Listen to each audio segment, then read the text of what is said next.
I am back, ready হয়ে যা, আবার যুদ্ধ করুন। খালেদা জিয়ার যে নীতি বলেন, তার যে দেশের প্রতি স্যাক্রিফাইস বলেন, ওনার মতো একটা পবিত্র লোককে এখানে রাইখায় পোস্টার দিয়ে অনেকে চাঁদাবাজি করে, এগুলো করা উচিত না। দেখেন, এটা আমাদের হাজী নূর মোহাম্মদ নুরউদ্দিন আহমেদ উচ্চ বিদ্যালয়, স্কুলের সামনে থাকবে শিক্ষার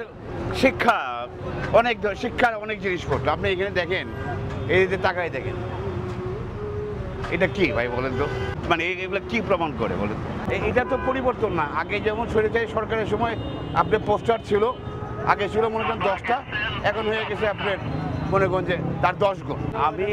আমার কথা কি, আমি ওই যে তারেক সাহেব, আপনার আমাদের ম্যাডাম খালেদা জিয়া রহমান, ওনাদের যেই এই ম্যাডাম খালেদা জিয়ার যে নীতি বলেন, তার যে দেশের প্রতি স্যাক্রিফাইস বলেন, ওনার মতো একটা পবিত্র লোককে এখানে রাইখায় পোস্টার দিয়ে অনেকে চাঁদাবাজি করে, এগুলো করা উচিত না। এটা একটা চাঁদাবাজি, একটা ফরম্যাট, এটা সম্পূর্ণ একটা চাঁদাবাজির একটা ফরম্যাট। বেটা এলাকায় বুঝায় যে আমি এখানে আসি, টাকা দিয়েছি বেটা, এই আর কিছু না। প্রশাসন তো ভাগ পাইতো বেটা, রূপগঞ্জে প্রশাসন কোনো পরিবর্তন নাই তো, গাজী যেমন করে গেছে এমনই আর কি, একই জিনিস, আর তো বেশি আর কি, পরিবর্তন নাই। আমার দল তো একটাই, সবার উপরে দেশ আর কি। আমার কথা কি, সবাই আমরা একসাথে মিলা এইগুলো যা হয়েছে সামনে যাতে আমরা সবাই একসাথে মিলা যাতে দেশটাকে ভালো করার জন্য যা করা দরকার আমরা তাই করি আর কি।